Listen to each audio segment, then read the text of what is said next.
तर्जुमान वजीर आजम हाउस के मुताबिक वजीर आजम नवाज शरीफ की ज़ेरे सदारत विफाकी काबीना के इजलास में मुल्क की मौजूदा सूरत हाल का जायजा लिया गया। इसके अलावा पनामा स्कैंडल पर मुश्तरका तहकीकाती टीम की रिपोर्ट पर बाज़ाब्ता हुकूमती पॉलिसी तय की गई और आईनी और कानूनी ऑप्शंस का भी जायजा लिया गया। काबीना ने ओगरा में मिंबर गैस की तैनाती के लिए शराइत और ज़वाबित की मंजूरी समेत सुई नॉर्दर्न गैस पाइपलाइन कंपनी के MD के तकर्रुर की मंजूरी भी दे दी। इजलास में नए इस्लामाबाद एयरपोर्ट का नाम तजवीज़ करने के लिए हासिल बजंजो, मरियम औरंगजेब, इरफान सिद्दीकी और बैरिस्टर जफरुल्लाह पर मुश्तमिल कमेटी कायम करने की भी मंजूरी दे दी है। विफाकी काबीना के इजलास के दौरान वजीर आजम का कहना था कि 1937 से हमारा आबाई कारोबार है, हमारे खानदान ने सियासत से कुछ नहीं कमाया, अलबत्ता खोया बहुत कुछ है। उनके और शहबाज शरीफ के किसी भी दौर की करप्शन का कोई सबूत है तो उसे सामने लाया जाए। वजीर आजम ने कहा कि हमारा ज़मीर और दामन साफ है, मुल्क में अरबों रुपयों के मंसूबे लग रहे हैं, लेकिन कोई बदउनवानी साबित न हुई। JIT रिपोर्ट जाती कारोबार के बारे में मफरूजों,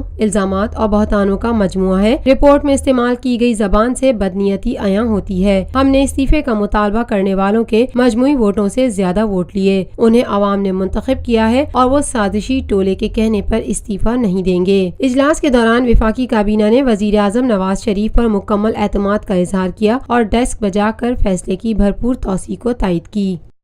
Lotus Lake Towers, a groundbreaking endeavor by Lotus Properties.